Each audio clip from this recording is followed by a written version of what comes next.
Pour moi, il y a deux catégories de marqueurs d'une marque. Il y a les marqueurs que j'appellerais verbaux, c'est-à-dire tout ce qui touche les éléments de langage, et les marqueurs non verbaux, qui sont les marqueurs plus graphiques et plus visuels. Et c'est l'ensemble de ces marqueurs, donc visuels, graphiques et les éléments de langage, qui vont constituer un territoire de marque. Et s'ils sont euh, peu, en tous les cas, pour moi, il ne faut pas beaucoup de marqueurs. Il faut des marqueurs forts qui vont permettre d'être aussi, qui vont devoir être récurrents, qui vont devoir aussi être au service du positionnement de la marque, donc une cohérence de fond et une cohérence de forme. Et c'est ce qui va rendre performant, pertinent, légitime un positionnement de marque, et du coup, par conséquent, ce qui va permettre à une marque d'être identifiable, reconnaissable, et du coup générer à la fin une préférence de marque, parce que le client pourra détecter ce souvenir et détecter la notion prioritaire, principale de la marque, et comprendre pourquoi il la préfère et pourquoi il l'a choisie.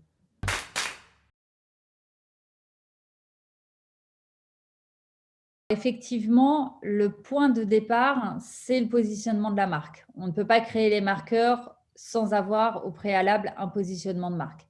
Alors, si je prends l'exemple de MAF, le positionnement ou ce qu'on retient de MAF, en tous les cas la stratégie de MAF, c'est cette notion de préférence client et de générer cette préférence auprès des clients. Donc, c'est vraiment la synthétisation du positionnement de la marque à travers ces mots-clés forts. Et à partir de là, on se dit, mais comment je le traduis? Alors, il y a plusieurs façons de le traduire. Il y a déjà des marqueurs qui font partie de l'histoire de la marque. MAF, c'est avant tout une couleur. C'est ce fameux bleu-vert. Chez nous, on l'appelle le bleu MAF. C'est vraiment une couleur identitaire qui est propre à MAF et qui existe depuis très, très longtemps et qui est présent dans l'identité visuelle, dans le logotype de MAF. Il y a aussi une seconde couleur qui est aussi présente dans le logotype de MAF, qui est le rouge. Le rouge, mais de façon un peu secondaire. C'est-à-dire qu'on a ce bleu très présent et puis ce rouge. Donc ça, c'est des marqueurs, on va dire, historiques. Et puis après, il y a des marqueurs que je vais appeler non pas secondaires, mais qui complémentaires, qui vont nourrir ce positionnement de la marque, c'est-à-dire cette préférence client. Quels sont-ils? Il y a l'iconographie. Donc, chez MAF, il y a vraiment une façon de voir les visuels qui sont, enfin, vous pourrez faire l'expérience, qui sont toujours cohérents, et c'est vraiment la même façon de voir l'iconographie. Ce sont avant tout des gens qui sont plus généralement en plan serré, c'est-à-dire le visage. Le visage est toujours généralement, de façon dans la majorité des cas, tourné vers l'objectif, c'est-à-dire ce sont des gens qui vous regardent, ce sont des gens qui ne sont pas tristes, ce sont des gens qui incarnent une certaine spontanéité, une certaine humilité, simplicité et confiance aussi. On les sent en confiance.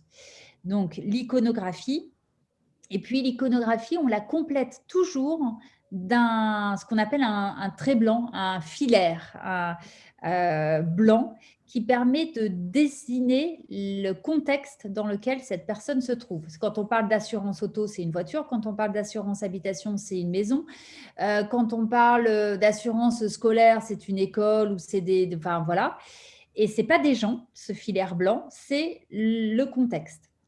Et c'est donc la couleur, l'iconographie, le filaire. On a finalement 3 marqueurs qui sont depuis plus de 5 ans présents, récurrents, de façon très structurée et très rigoureuse.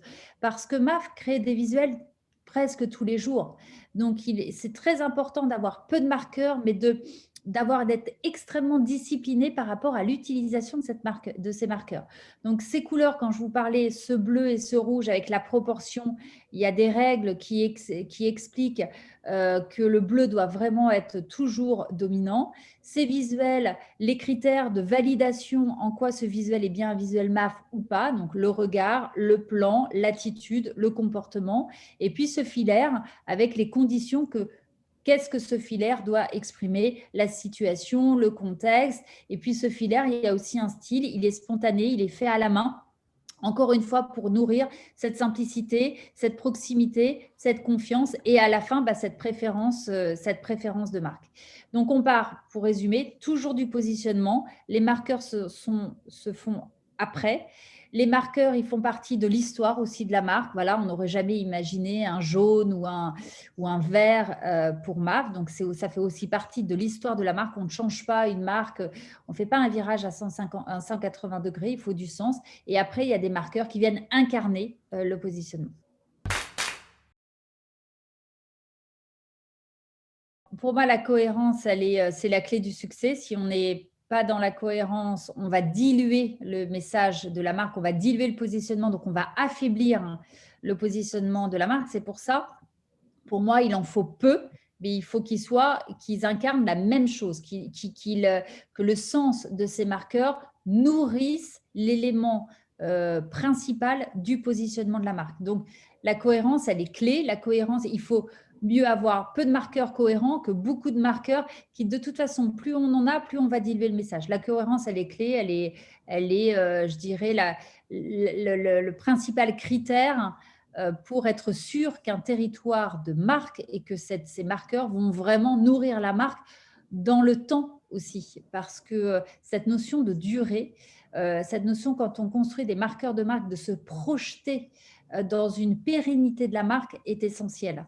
Une marque qui change trop souvent est une marque qui n'a pas confiance en elle et c'est une marque qui peut du coup s'affaiblir elle-même et du coup ne pas générer, ne pas donner confiance à ses cibles. Donc cette notion de répétition et de cohérence au niveau des différents points de contact et dans la durée est essentielle.